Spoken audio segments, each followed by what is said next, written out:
Now, with that sidetracking session out of the way, we can finally actually progress with the plot proper. And head on over to... Wait a minute, let me just check something.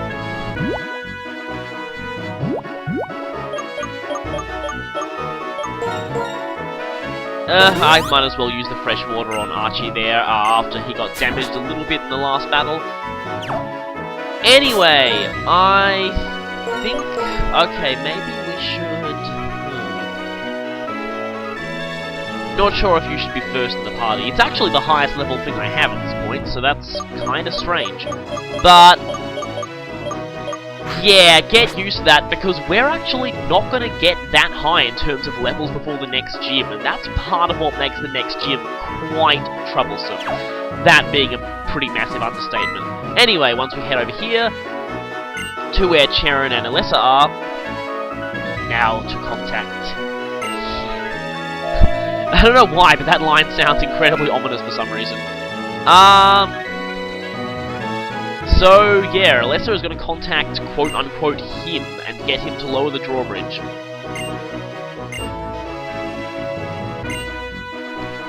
And watch for an incredibly awesome-looking scene. Yeah, they actually give a full 3D animated cutscene just for the lowering of the Driftveil drawbridge. And now you don't ever have to worry about having the drawbridge lowered ever again, because it's going to stay lowered for the rest of the game. Which is kind of strange, because, don't they need ships to pass under that thing? Yeah, I think Driftveil just permanently blockaded themselves. That's probably not good for their economy, but, for the time being, Charon's still all, confused about character development. Now, I just realized there's an item down there that I missed. Now, this little area down here is interesting because, this is actually one of the areas where Yancey/Curtis will call you in Black and White 2, and it's quite easy to miss, so, anyway, let's head right on to Driftveil Drawbridge, which, for some reason, has really foreboding and ominous music for some reason. I'm not sure why, but something about the music here is just a little... It's kind of unsettling. I don't know why. It's just... Anyway. Now you'll sometimes hear fluttering of wings, and you'll see a shadow on the bridge. If you go into it, you'll either find a wing or a wild Pokemon. Now here we're more concerned with the Pokemon. What these wings do is they actually add 1 effort point. Yes, exactly 1 effort point to a specific stat. Unless they're Pretty Wing, which you just sell for a small amount of money. They're useless. So, basically, the name of the wing should tell you what stat it increases. Now, often it can be kind of hard to pinpoint where the shadows are. You can hear that fluttering noise, and you're like, where is it? Where is it? Sometimes the shadows are obvious, sometimes you won't see them until you actually run into them, so it can get kind of annoying like that, but... Anyway... so that's who him is. Yeah, we'll get to know him a bit more later. Now, where is that thingy, that fluttering thing? Where is it? Where? Oh, there it is! And yes, you actually get the rare wild Pokemon music on these things. Yeah, so sometimes you'll find a Ducklet here. Now, this is in fact the only Pokemon you find on the bridge, but this is actually not the strongest I can catch them at, so I'll just, Feather Dance. You know what, that could actually come in handy, I just realized? Because the next gym loves to use Pokemon with high attack stats. And speaking of the next gym, you want to catch a Ducklet for the next gym, because it is one of the... damn it. Oh well, I don't think that's the best Ducklet you can get, in terms of level anyway, so yeah. The reason why you want to catch a Ducklet, like this, let me just check the level of this one here. Sorry. Yes, this one is higher. Level 25, I believe that is the highest they go, so hopefully I don't critical this one. And like I was saying, Ducklet is one of the very few water types you can actually get before the next gym, and we're going to need as many water types as we can, so... Yeah, it's around this point that the whole, no experience thing really rears its ugly head, because there's nothing literally no evolved water types we can actually catch at this point, and no evolved grass types either. Like, as in, while there are quite a few Pokemon around the area that are effective against the next gym's type, they're all at the lowest stage of their evolution line, and none of them are particularly high leveled either.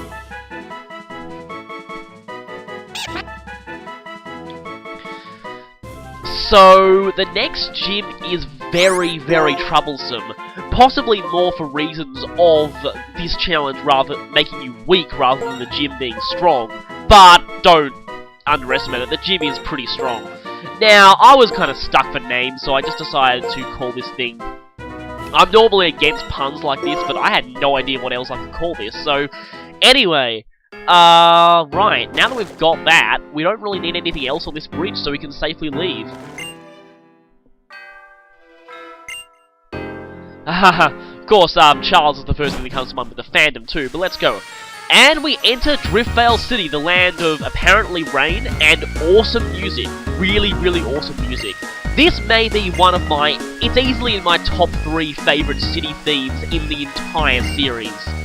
So yeah, welcome to Driftveil indeed. This music is amazing. I love this music. Lampshade hanging of generic NPCs. So yeah, we're stopping over in Driftveil, and it's time to cross over this bridge.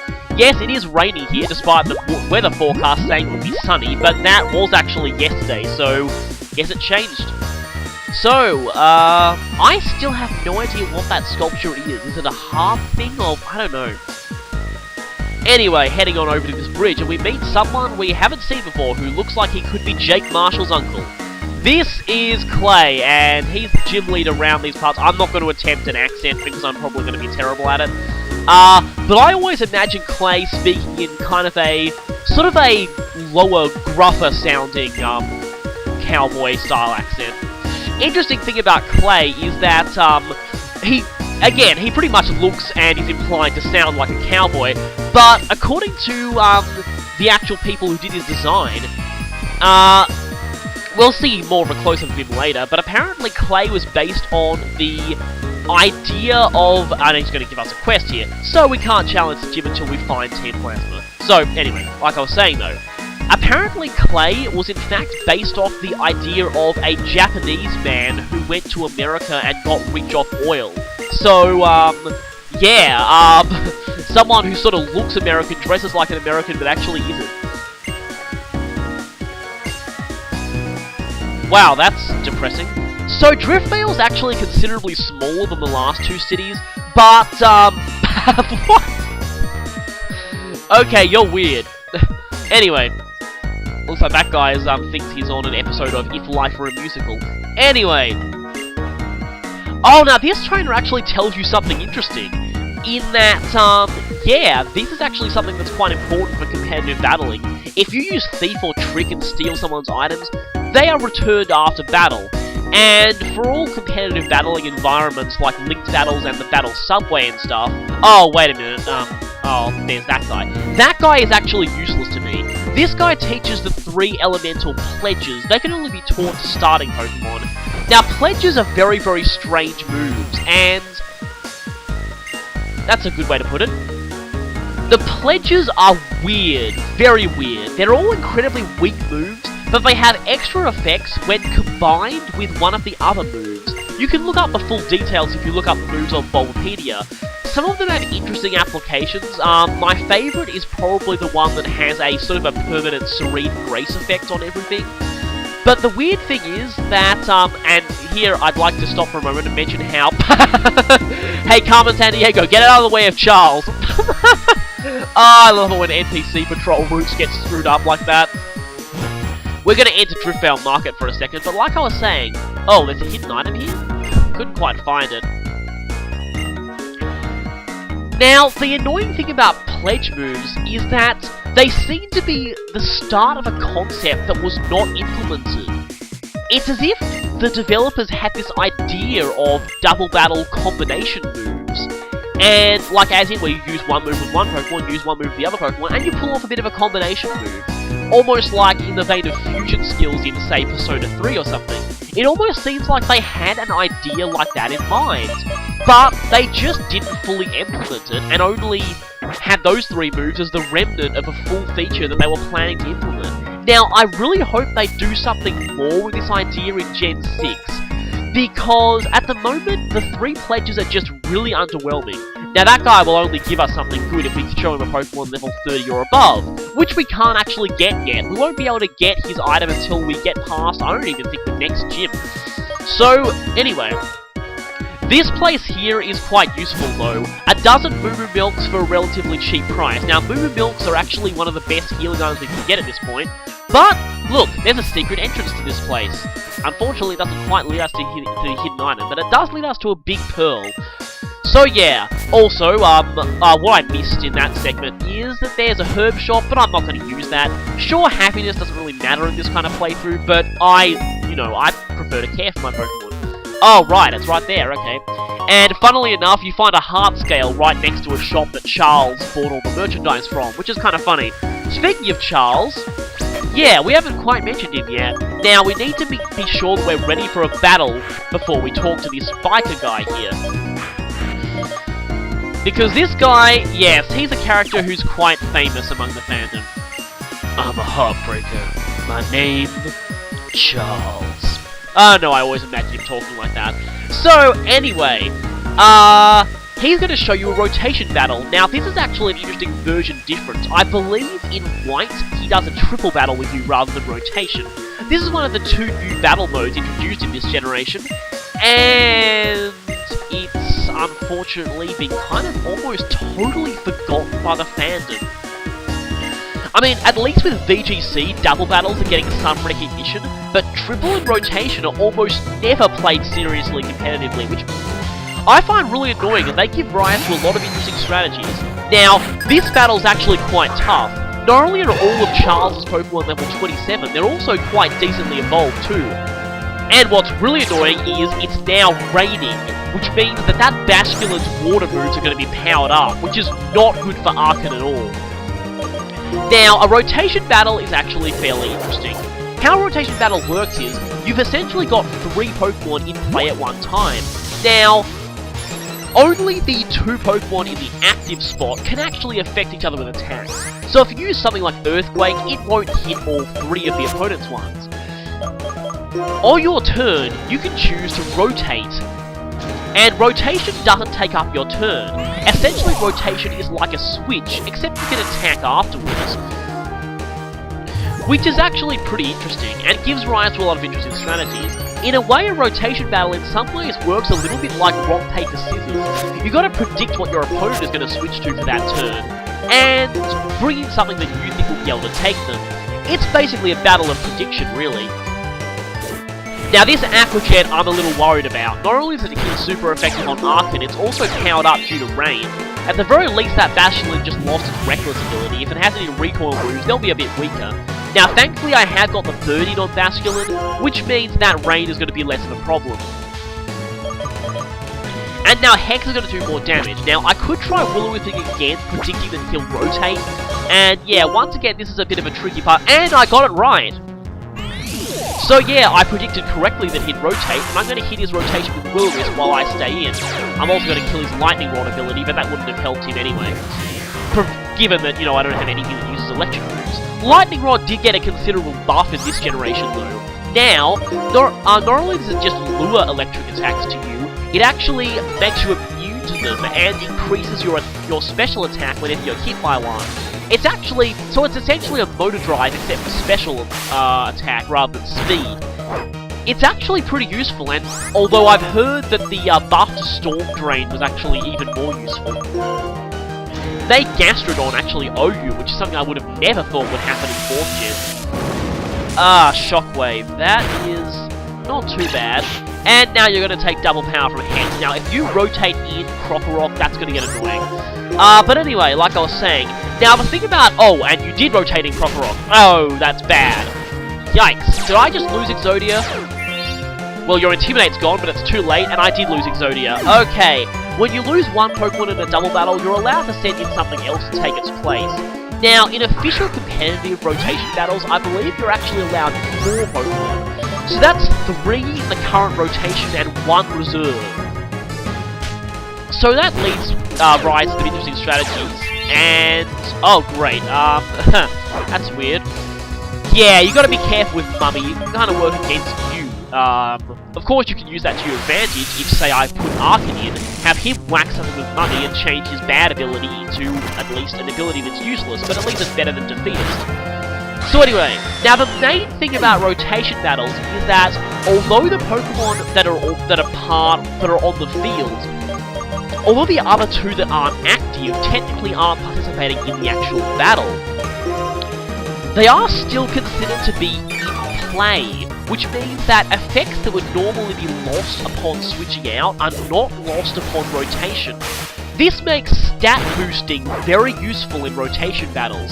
I boosted up Baggles's defense and special defense with Stockpile a bit. Oh, sometimes I find it difficult to find out exactly which icon I should choose. I'm going to show it again. Now this boost with Stockpile will actually stay with me after I rotate out, and that's very useful. This whole thing of keeping boosts while you I'll actually keep the... Now here's a double-edged sword. While I will still keep the attack boost if I rotate out, I will also keep the confusion. That's not good. Speaking of rotating it as opposed to switching, you can actually switch out normally in rotation battles with one of your reserves. However, doing so will use up your turn and you won't be able to attack. So, yeah, just remember that rotation is a free action, switching is not, and you need to know the difference. Oh wow, that was not good at all. I think it might be time for Baggles to be retired. At least I used him a little bit. He's been a decent tank for what little time I had him. Now yeah, my apologies if this battle goes on too long, but it's actually quite a reasonably tough battle actually, in this kind of challenge. Let's see if Double Slap does... wow, that did a lot more. Oh, and you mummied me, didn't you? Oh well, I don't think I needed my ability anyway. That was actually more powerful, wasn't it? Oh great, you rotated in that thing. Yeah, rotation takes place in order of priority that turn, so essentially, if they're using a priority move, like Aqua Jet, their rotation will occur first. If no one uses priority moves, rotation takes place in order of speed. Oh, and wow, you did have a recoil move. Good thing I got rid of your Reckless then. That would have boosted the power of that move quite considerably. But you're gone anyway. Yep, you're gone. So yeah, that's pretty much all I need to say about rotation battles. The only other thing I should really mention is that, oh yeah, moves like Trick Room are quite useful, because they actually affect your whole field at once. If you rotate something in, Trick Room will still remain in play, and I believe I just did get rid of my Defeatist, but it's actually not going to help me now, because I've already won. So, the Heartbreaker Charles just lost, and there's one more thing I need to mention about Charles. The difference in title is so subtle that you probably won't notice it, but despite Charles having the sprite of a biker, he actually has his own unique trainer class, Motorcyclist, which doesn't really sound too different from biker. In the Japanese version, the distinction was actually more apparent. In the Japanese version, his unique trainer class was Bike Lover, which is actually quite different, and does stand out a bit more. But that got me thinking. If they decide to give Charles his own unique trainer class, why not Heartbreaker? Heartbreaker Charles, that makes sense.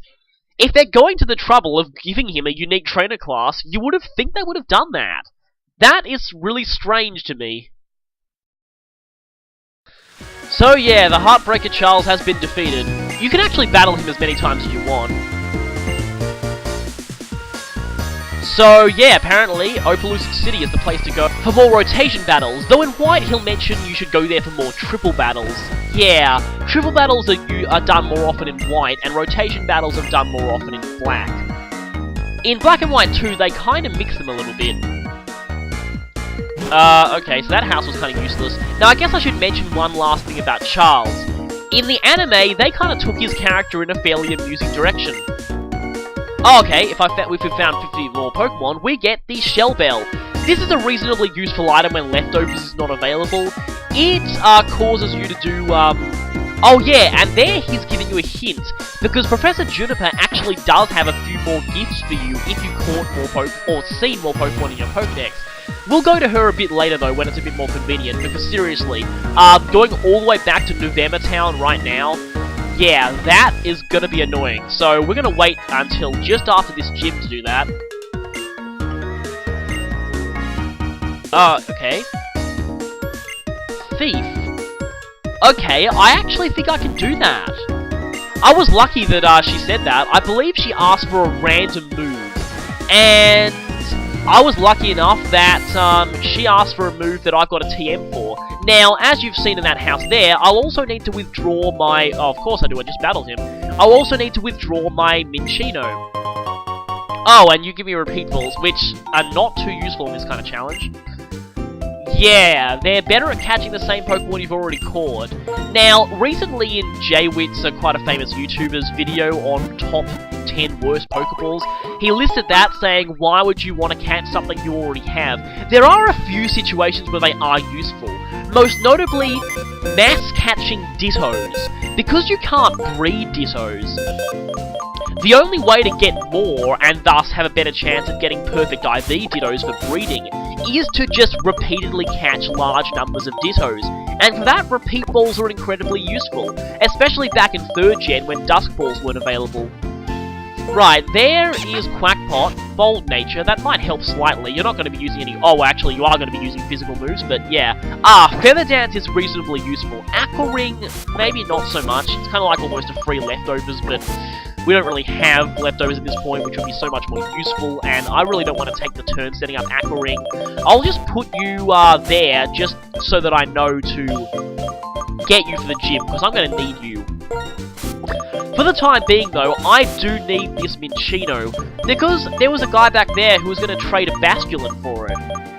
And given the next gym is ground, Basculin is quite possibly one of the strongest water types you can actually get at this point, sad as that is, and especially this particular Basculin. So we're going to want to do this. Now, let me just show you something the shop here has. Here, they sell net balls, nest balls, which are reasonably useful except not in this challenge at all, and dusk balls. Yep, we can finally buy these pieces of sheer awesomeness. We're gonna need to do most of our shopping in Driftveil, actually, because Dusk Balls are pretty much the best Pokeball we can buy throughout the main story, and Moo Milks are pretty much the best healing item. So again, most of our shopping in this challenge will be in Driftveil. Now going back into this house, we can show this girl the Sandile. Oh, I wish I had a Crocorock. Sandile with Thief. And she gives you a heart scale. You can do this once per day. She'll ask for a random move every day. Oh boy, you're really unlucky if she asks for something like Aeroblast or Sacred Fire. It can happen, and that's really irritating when that does happen. Oh, Dark Void would be even worse. Anyway, this is the wrong house. And let's talk to this youngster over here and get ready to trade. Just a heads up, there are a few minor audio glitches with this. And again, like I said earlier, yeah, not audio glitches, visual glitches, I mean. Yeah, kind of strange there. But like I was saying with the first in-game trade we did, way back in the Crane City, the level of the Pokemon you're trading doesn't actually matter. The traded Pokemon arrive at a fixed level, in this case 25. Which is not really all that particularly great for this point in the game, but it's pretty much the best we've got. But if you look at this thing, you'll notice the main useful thing about it. It's adamant, and it says there likes to thrash about. Yep, this thing is adamant with an auto-perfect attack IV. That is very, very useful, especially since all its moves here are physical. And it's got Aqua Jet, which is pretty nice for priority. Basculin is not the best Pokemon in existence, but it's at least decent for our purposes at this point in the game. So yeah, getting one with a perfect attack IV and adamant is actually a pretty good bonus. Again, especially since it specializes mostly in physical attacks. That thing is going to be very useful for the gym. Yeah, we don't have Surf yet, so we can't go down here just yet. But let's just check if there are any items. Nope. No. So we've actually explored most of Driftveil, just a couple of areas left. Now if we go over here, we'll head straight into the next route. With some pretty nice music, but we should actually go here first, and pick up an Ultra Ball. Yeah, for some reason there's no gate before the next route, which implies they didn't need to load anything, but still. Right, now if we climb up here, we find a building that's pretty much pointless, except for one bizarre and very amusing glitch. Really, the main reason I'm going into this building is to show this off. Now, this building is a very different purpose in black and white too, but that would actually be a spoiler. Wow, oddly philosophical there. So yeah, these people talk about the Entralink. To be honest, I almost never, and I guess I'll be idealistic and say yes. To be honest, I pretty much never use this, even in my legit copy of Black. I just could never find people who could use this. I've actually never used FunFest missions either, despite the fact that you actually can do them single player, which is something I would have liked to have known earlier. Ugh. Now, see this old lady here?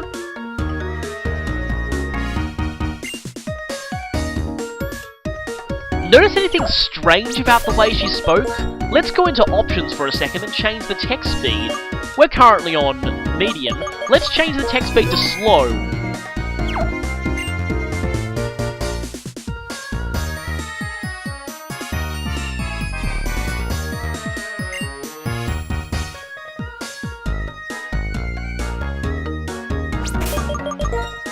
Now let's see what happens if we put the text speed on fast.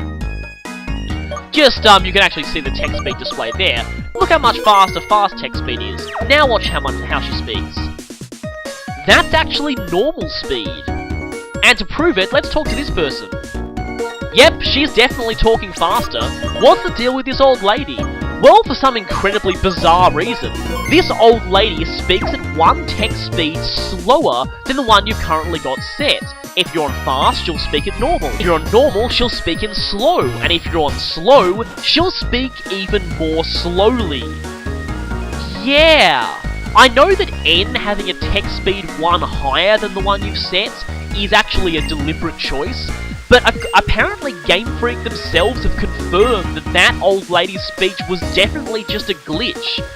So yeah, for some weird reason, she speaks really slowly. I don't know why that happened. They must have just met a variable there in the text rate. At least that proves that the game actually has the ability to set specific text speeds for specific NPCs. We've pretty much done all there is to do in Driftveil, so I believe it's time to go all the way down to cold storage. Because we couldn't find Team Plasma anywhere here, so I guess there's only one place they can be by process of elimination. We probably want to heal up before we head to cold storage, because there are a few trainers to battle here. Now, one more thing before I close off this video. You might remember me saying sometime earlier that the anime took Charles' character in a fairly interesting direction. Yeah, interesting is a bit of an understatement. I didn't get a chance to finish back then, so I guess I'll say it now. In the anime, Charles was actually a Kamen Rider-inspired superhero known as the Mighty Excel Guard. Yeah, I have no idea what possessed them to do that, but something, as if that could get any more awesome, something I didn't realize until I just looked it up literally a few minutes ago, he was also voiced by Dan Green. Yeah. I wonder if they were deliberately capitalizing on his bizarre popularity with the fandom. Charles is just one of those random NPCs who... You know how a lot of series just have that odd NPC who becomes really popular with the fanbase for some reason? Apparently that's what happened with Charles. Although it's almost like the designers intentionally wanted that to happen, given that his dialogue almost seems to be deliberately designed for people to make memes out of. But, yeah, just wanted to bring that up. Normally I don't like the anime, and I just think this is just downright weird, so I just thought I'd at least had to comment on this. So anyway, I guess I'll see you next time.